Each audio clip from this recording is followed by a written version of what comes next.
Diffusion and effusion की बात करते हैं जी, गैसेस के हवाले से हम इन दोनों प्रोसेसेस को देखते हैं कि किस तरह से ये होते हैं।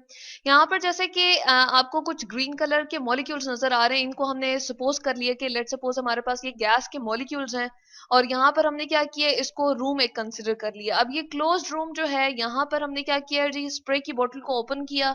जैसे ही हमने उस खुशबू की बोतल को ओपन किया तो यहाँ पर उसके मॉलिक्यूल्स जो थे ये स्प्रे किया हमने, वैसे इस रूम के इस वाले पोर्शन में। तो क्या होगा, यहाँ पर उसके गैस के मॉलिक्यूल्स बहुत ज्यादा तादाद में होंगे, इसको कहते हैं जी हाई कॉन्सेंट्रेशन। अब ये क्या करेंगे, इस हाई कॉन्सेंट्रेशन से जब कमरे के उस वाले पोर्शन तक जाएंगे जहां पर इसकी कॉन्सेंट्रेशन बिल्कुल नहीं थी, या इसकी अमाउंट नहीं थी, इसकी मिकदार नहीं थी, गैस के मॉलिक्यूल यहाँ मौजूद ही नहीं थे, जो कि हमारे पास परफ्यूम के गैस के मॉलिक्यूल्स थे वो यहाँ पर नहीं मौजूद थे। तो क्या होगा कि ये मॉलिक्यूल्स जो हैं वो यहाँ से हाई कॉन्सेंट्रेशन से, जहां पर इनकी मिकदार ज्यादा है, वहां से लेस कॉन्सेंट्रेशन की तरफ या लो कॉन्सेंट्रेशन की तरफ जो है वो मूव करेंगे। तो इस प्रोसेस को हम कहते हैं जी डिफ्यूजन इन गैसेस, यानी कि गैस के मॉलिक्यूल जो है वो अपनी हायर कॉन्सेंट्रेशन से लो कॉन्सेंट्रेशन की तरफ अगर मूव कर रहे हैं तो उसको हम कहते हैं जी डिफ्यूजन इन गैसेस। अब ऐसा क्यों होता है कि कमरे के एक तरफ जो है वो हम स्प्रे करते हैं और वो फौरन से क्या होता है कि जी रूम के दूसरे वाले पोर्शन तक हमारे पास जो है वो उसकी खुशबू जो है वो पहुंच जाती है? ऐसा क्यों होता है जी? क्योंकि हम देखते हैं गैस के मॉलिक्यूल्स जो हैं उनके दरमियान बहुत ज्यादा डिस्टेंस है। जैसे हमने ये एक वेसल में ले लिया जी, गैस के कुछ मॉलिक्यूल्स ले लिए, ठीक है। अब हम देख रहे हैं इसमें कि जो मॉलिक्यूल्स हैं, ये जो सर्कल में हमने बनाया है जी, इसको हमने सपोज किया हुआ है, ये हमारे पास क्या है, थोड़े दूर दूर हैं, बल्कि काफी दूर दूर हैं। जबकि लिक्विड की अगर हम ये यहाँ पर ले आते हैं, बात करते हैं, तो क्या है, उसके मॉलिक्यूल्स थोड़े थोड़े क्या हो गए हैं जी, करीब हो गए हैं एक दूसरे के, जो है उनके करीब हो गए हैं, और इनके दरम्यान में डिस्टेंस जो है वो क्या हो गया जी, कम हो गया। जबकि सॉलिड की अगर हम बात करें तो उस केस में बिल्कुल ही हमारे पास, चले हम यहाँ पर ले आते हैं, उस केस में हमारे पास बिल्कुल ही मॉलिक्यूल्स जो है वो बिल्कुल बहुत ज्यादा करीब करीब हो गए हैं, क्लोज हो गए हैं एक दूसरे के। तो यहाँ पर इनके दरमियान इतनी जगह मौजूद नहीं है कि ये आगे पीछे इधर उधर मूव कर लें, रैंडमली इधर उधर चले जाएं। तो इसलिए इनके दरमियान में कोई स्पेस मौजूद नहीं है, कोई खाली जगह मौजूद नहीं है, ये एक दूसरे में जकड़े हुए हैं। इसलिए ये क्या होते हैं, सॉलिड फॉर्म में होते हैं। और सॉलिड को हम देखते हैं कि चीजों का बड़ा अच्छा सा स्ट्रक्चर एक होता है, एक सॉलिड और एक सख्त सा उनका स्ट्रक्चर होता है। जैसे आप अपनी बुक को देख लें, या हम अपने कीबोर्ड को देख लेते हैं कंप्यूटर के, या माउस को देख लेते हैं, तो बड़ा सख्त सा स्ट्रक्चर होता है। लिक्विड का यही वजह है कि उनके पास जगह होती है इधर उधर मूव करने की। और यहाँ पर भी हम देख रहे हैं कि मॉलिक्यूल आगे पीछे मूव कर सकते हैं, उनके पास स्पेस मौजूद है जिसमें वो मूव करते हैं, और मूव करने की वजह से जो है हम कहते हैं कि ये आगे पीछे जा सकते हैं। और इनकी काइनेटिक एनर्जी या हरकत की कुवत जो होती है उसको हम क्या कहते हैं जी, मूवमेंट की एनर्जी, जिसको हमने काइनेटिक एनर्जी कहा। तो यहाँ पर हम लिख सकते हैं काइनेटिक एनर्जी। तो लिक्विड के अंदर काइनेटिक एनर्जी जो है वो सॉलिड की निस्बत हम क्या कहते हैं जी, ज्यादा है। ठीक है, तो यहाँ पर हम लिख देते हैं काइनेटिक एनर्जी, जिसको हमने कहा है जी हरकत की कुवत। ठीक है, और ये हमारे पास लिक्विड में जो है वो क्या होती है जी, ज्यादा होती है। तो यहाँ पर हम लिख देते हैं मोर काइनेटिक एनर्जी इन लिक्विड। और जैसे ही हम गैसेस की बात करते हैं तो इनके दरम्यान में बहुत ज्यादा स्पेस होती है, बहुत ज्यादा जगह होती है कि ये आगे पीछे और इसी तरह से क्या कर सकती हैं जी, रैंडमली मूव कर सकती हैं, आगे पीछे चली जाती हैं कमरे के, इधर उधर दाएं बाएं लेफ्ट राइट, जिस तरफ भी होता है इनको स्पेस मिलती है वहां पर मूव कर जाती हैं। यहाँ पर इनको बहुत ज्यादा स्पेस मिल रही है, और वैसे भी इनके दरमियान में इतनी ज्यादा डिस्टेंस नहीं होता, तो हम कह सकते हैं यहाँ पर more kinetic energy than that of किसके जी, लिक्विड के मुकाबले में अगर हम बात करें तो गैसेस की काइनेटिक एनर्जी जो है वो क्या होती है, सबसे ज्यादा होती है। यही वजह है कि वो कमरे में इजीली क्या कर लेती हैं जी, एक जगह से दूसरी जगह रैंडमली मूव करते हुए पहुंच जाती हैं। तो इसी प्रोसेस को हम कहते हैं जी डिफ्यूजन।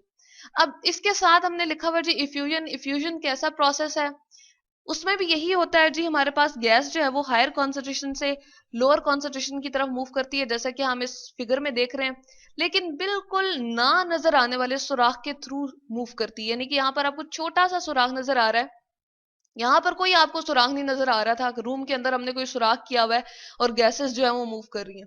यहाँ पर गैस जो है वो एक छोटे से सुराग या तकरीबन ना नजर आने वाले सुराग से जो है वो अगर अपनी हायर कॉन्सेंट्रेशन से क्या करे जी, लोअर कॉन्सेंट्रेशन की तरफ जाए, तो इसको हम क्या कहते हैं जी, इफ्यूजन कह देते हैं। तो यहाँ पर हम लिख सकते हैं जी, यहाँ पर क्या है, उसकी हाई कॉन्सेंट्रेशन है, ठीक है, और यहाँ पर HIGH हाई, कॉन्सेंट्रेशन के लिए CONC की एब्रीविएशन लिखी है, पूरा भी हम कॉन्सेंट्रेशन को इस तरह से लिख सकते हैं और इस तरह से भी लिख सकते हैं। और यहाँ पर क्या है जी, उसकी कॉन्सेंट्रेशन हम कहते हैं लो है। तो यहाँ पर हमने देख लिया कि हमारे पास जो है किस तरह से वो हायर कॉन्सेंट्रेशन से लो कॉन्सेंट्रेशन की तरफ गैस जो है वो मूव करे, और किसके थ्रू जो मूव करे, हमारे पास एक छोटे से होल के थ्रू, छोटे से सुराख के थ्रू, या फिर हम ऐसा कह सकते हैं कि हमारे पास वो जो है वो मूव करे ना नजर आने वाले सुराख से। इसकी हम जस्टिफिकेशन इस तरह से भी ले सकते हैं कि हमने एक बलून लिया और उसको जी हमने फुला के रखा, उसकी जो है वो अच्छी खासी गैस उसमें मौजूद है, ठीक है, ये हमने जैसे एक बलून ले लिया।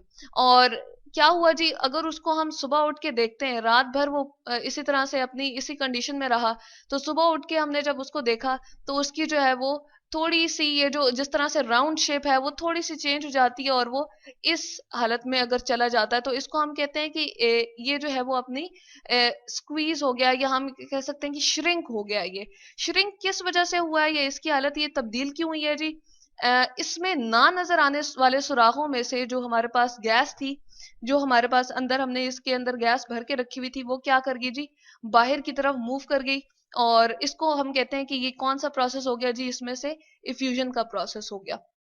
अब गैस की कॉन्सेंट्रेशन अंदर क्या थी जी, हाई कॉन्सेंट्रेशन थी, हम यहाँ पर लिख सकते हैं हाई कॉन्सेंट्रेशन, यानी कि उसकी अमाउंट अंदर जो थी वो ज्यादा थी, ठीक है। कॉन्सेंट्रेशन के लिए अगेन मैंने CONC लिख दिया, इसकी एब्रीविएशन फॉर्म में हम ये लिख सकते हैं कॉन्सेंट्रेशन की, और पूरा भी लिख सकते हैं।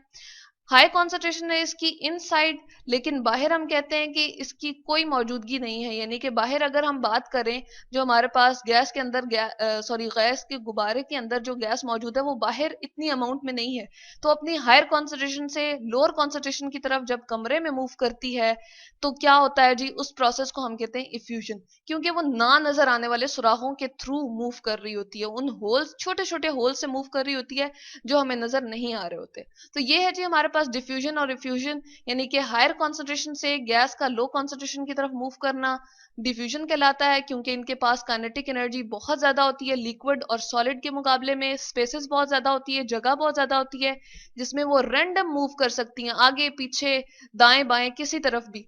और इन्हीं गैसेस को अगर हम क्या करें जी, कहें कि हायर कॉन्सेंट्रेशन से लोअर कॉन्सेंट्रेशन की तरफ मूव कर रही है, लेकिन बहुत ही छोटे सुराख से, तकरीबन ना नजर आने वाले सुराख से, तो इसको हम कहते हैं जी इफ्यूजन ऑफ गैसेस। तो ये है जी हमारे पास डिफ्यूजन है।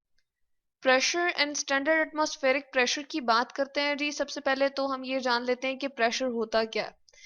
प्रेशर बेसिकली हमारे पास इस तरह से है कि जब प्रेशर का वर्ड जो है हमें किस तरह से महसूस होता है कि जिस तरह प्रेस करने से। अब यहाँ पर हमारे पास एक लेट सपोज हमने एक हैंड ले लिया है और हम कह रहे हैं कि इसको हम क्या कर रहे हैं जी, ये एक उंगली की मदद से प्रेशर लगा रहा है किसी एक स्पेसिफिक पेज के ऊपर, या हम कह सकते हैं कोई एक स्पेसिफिक एरिया है और उसको, जैसे बुक का आपका पेपर ही है, उसके ऊपर जब वो प्रेशर एक्सर्ट कर रहा है तो क्या होगा, अंदर की तरफ ऐसे झुकाव उसमें आ जाएगा, ठीक है, गहराव आ जाएगा। तो अब ये क्या कर रहा है, फोर्स जो है वो एक्सर्ट कर रहा है जी। हम कह रहे हैं कि फोर्स डाउनवर्ड एक्सर्ट कर रहा है वो जो हमारे हाथ की उंगली है नीचे की तरफ, इसको फोर्स को हम F से यहाँ पर रिप्रेजेंट कर सकते हैं। और किसके ऊपर एक्सर्ट कर रहा है जी, एक खास एरिया या एक जगह है जिसके ऊपर वो स्पेसिफिक फोर्स एक्सर्ट कर रहा है। लेट्स सपोज ये हम कह रहे हैं कि एरिया क्या होता है जी, एरिया को हम कहते हैं लेंथ इनटू लेंथ, ठीक है। तो ये हमारे पास क्या है जी, ये एरिया बन गया। अगर मैं यहाँ पर लिखना चाहूँ तो हम इस तरह से लिख सकते हैं, area is equals to length into length. Length के लिए मैंने L लिख दिया जी, चले हम इसको पूरा भी लिख देते हैं यहाँ पर, ताकि हमें ये याद रहे, LENGTH, लेंथ यहाँ पर हमने लिख दिया इनटू लेंथ। तो ये हमें एरिया का यहाँ जी फार्मूला जो है वो क्या पता चल गया, ठीक है। और इससे हमें यूनिट भी इसका पता चल जाएगा जी। यहाँ पर हम लेंथ को यूजुअली, या एक जगह से दूसरी जगह तक हम जो मापते हैं, मेजर करते हैं डिस्टेंस, उसको हम किस यूनिट में लिखते हैं। जैसे आटा या चीनी हम घर में लेकर आते हैं तो हम कहते हैं जी हमारे पास इतने किलोग्राम है, ठीक है, ये 5 किलोग्राम है या 10 किलोग्राम है। बिल्कुल इस तरह से लेंथ के लिए हम क्या यूज करते हैं जी, मीटर। और यहाँ पर हमारे पास क्या आ जाएगा, ये मीटर का स्क्वायर। तो यहाँ से हमें ये पता चल गया। अब हम ऐसा करते हैं कि प्रेशर का जो फॉर्मूला है वो लिख देते हैं जी। यहाँ पर प्रेशर मैंने जो है वो लिख दिया। प्रेशर क्या है, बेसिकली ये एक परपेंडिकुलर फोर्स होती है जो हम क्या करते हैं जी, एक्सर्ट करते हैं किसी भी एक स्पेसिफिक एरिया के ऊपर। तो इसको हम क्या कहते हैं जी, हमारे पास क्या है, प्रेशर है। यहाँ पर मैंने फोर्स लिख दिया, फोर्स और एक एरिया के ऊपर हमने लगानी है। तो एरिया मैं यहां से लिख सकती हूँ जी, ये जो हमने लिखा था इसको ही हम ऐसा करते हैं कि कॉपी पेस्ट कर लेते हैं, और ये हमारे पास क्या आ जाएगा, प्रेशर का फॉर्मूला। अब यहाँ पर जो हमारे पास फोर्स है उसका यूनिट क्या है जी, जिस तरह एरिया का तो हमने यहाँ पर डिफाइन कर दिया, लेकिन हमारे पास जो फोर्स है उसका यूनिट क्या है। जैसे हम अगेन आटा या चीनी लेकर आ रहे हैं तो हम कहते हैं किलोग्राम में, तो फोर्स को जो हम मेजर करने के लिए यूनिट इस्तेमाल करते हैं, कुव्वत को मेजर करने के लिए जो यूनिट इस्तेमाल करते हैं उसको कहते हैं जी न्यूटन। एन से उसको रिप्रेजेंट किया जाता है, एरिया का जो है वो क्या है, मीटर स्क्वायर है। जब ये मीटर स्क्वायर ऊपर जाएगा तो मैथमेटिकली इसके जो यूनिट बन जाएगा जी ये होगा न्यूटन पर मीटर स्क्वायर। तो इस तरह से हमने ये यहां से देख लिया प्रेशर का हमारे पास क्या आ गया जी, यूनिट आ गया। अब स्टैंडर्ड एटमॉस्फेरिक प्रेशर क्या है, एटमॉस्फेरिक यानी कि जैसे जो एटमॉस्फेयर हमारा एग्जर्ट कर रहा है जी प्रेशर, या हमारी आसपास जो फिजा मौजूद है वो कितना प्रेशर लगा रही है। तो इसके लिए हम ये एक फिगर से एक्सप्लेन कर देते हैं जी। यहाँ पर हमारे पास ये एक फिगर है और इससे हम इस चीज को एक्सप्लेन करने की कोशिश करते हैं। अब यहाँ पर जैसा कि हम देख रहे हैं, यहाँ पर इस बर्तन में हमने क्या लिया हुआ जी, मरकरी लिया हुआ है, ठीक है, ये लिखा हुआ हमने मरकरी, और ये ग्रे कलर का होता है। अब एयर जो है वो इसके ऊपर परपेंडिकुलर क्या कर रही है जी, अपना प्रेशर लगा रही है, यानी कि एक फोर्स एक्सर्ट कर रही है इस खास एरिया के ऊपर, जो कि हमारे पास यहाँ से लेकर यहाँ तक जो है वो पूरा हो रहा है मरकरी का, ये एरिया है इसका, ठीक है।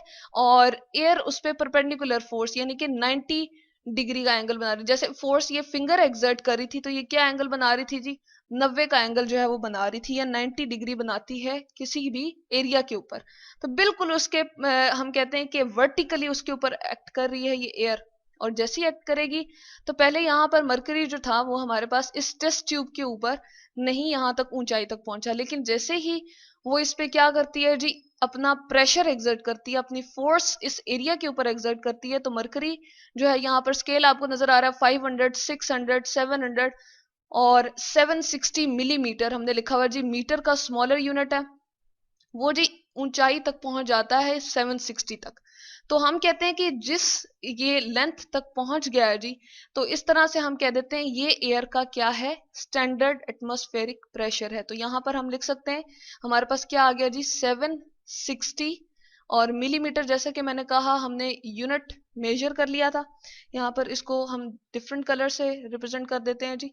हमारे पास जो है वो यूनिट आ गया है, यानी कि एक स्पेसिफिक वैल्यू आ गई है जो कि हमने इसके ऊपर दर्जे जो है वो हमने की हुई थी, और इसके ऊपर ग्रेजुएशन हमने मार्क की हुई थी, और इससे हमें पता चला कि ये कितने लेवल तक आ गया जी, 760 millimetre of what, millimetre of mercury, ठीक है, क्योंकि हमने मरकरी यूज किया, इसका सिंबल हमने लिख दिया Hg। ये जी हमारे पास 760 millimetre of mercury standard atmospheric pressure जो कि हमारी एयर का है नॉर्मली। इसको हम एक और भी लिख सकते हैं जी, इसका यूनिट जो है वो हमारे पास 1 एटमॉस्फेयर भी हम इसको रिप्रेजेंट कर सकते हैं। अगर हम यहाँ पर लिखना चाहें कि 1 ATM है, यानी कि एटमॉस्फेयर के पहले 3 अल्फाबेट हम लिख देते हैं जी, और इसको कहते हैं ये हमारी नॉर्मल एयर का जो प्रेशर वो कितना है जी, 1 एटमॉस्फेयर। अब न्यूटन मीटर जो मैंने यहाँ पर न्यूटन पर मीटर स्क्वायर जो हमने यूनिट बताया था उसमें अगर हम बताएं तो ये क्या होगा, ये इक्विवेलेंट होगा। अगर हम 760 मिलीमीटर ऑफ मरकरी को लें तो हमारे पास कितने न्यूटन पर मीटर स्क्वायर के इक्वल होगा, ये कैलकुलेशन से जी पता चला 101,325 न्यूटन पर मीटर स्क्वायर। तो ये हमने जी मेन 3 इसके यूनिट्स जो है स्टैंडर्ड एटमॉस्फेरिक प्रेशर के देख लिए कि मरकरी जो है जब एयर उसके ऊपर प्रेशर एक्सर्ट करती है, उसके खास एरिया के ऊपर फोर्स कुवत लगाती है बिल्कुल परपेंडिकुलर, तो मरकरी जो है वो 760 मिलीमीटर तक यहाँ तक ऊंचाई तक पहुंच जाता है इस टेस्ट ट्यूब के ऊपर।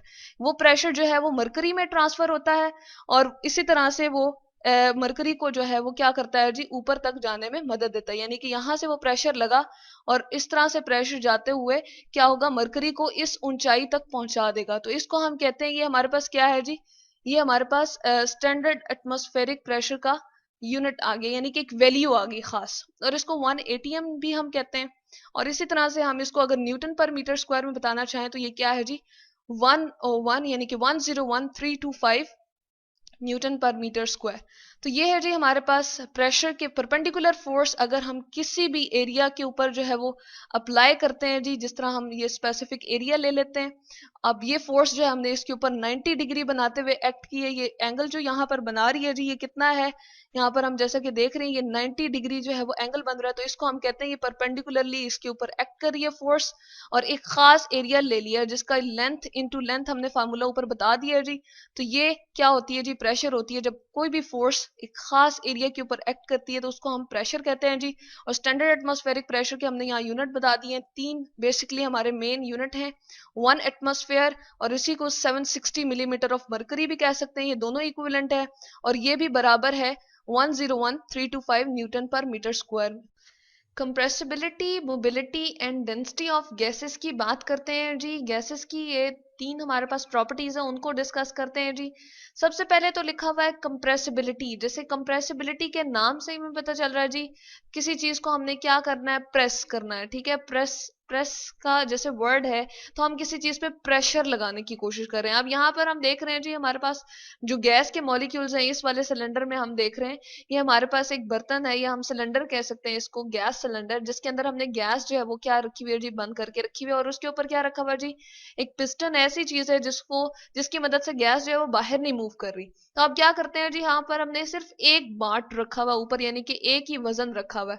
अब जैसे ही हम क्या करते हैं, दो रख देते हैं तो इसका वजन बढ़ गया। जैसे ही वजन बढ़ा तो अब इसको क्या करने की कोशिश कर रहे हैं जी, हम प्रेस कर रहे हैं, यानी कि ये नीचे की तरफ प्रेस होता जा रहा है। तो हम इसको कह सकते हैं कि हम क्या कर रहे हैं, इसको कंप्रेस करने की कोशिश कर रहे हैं।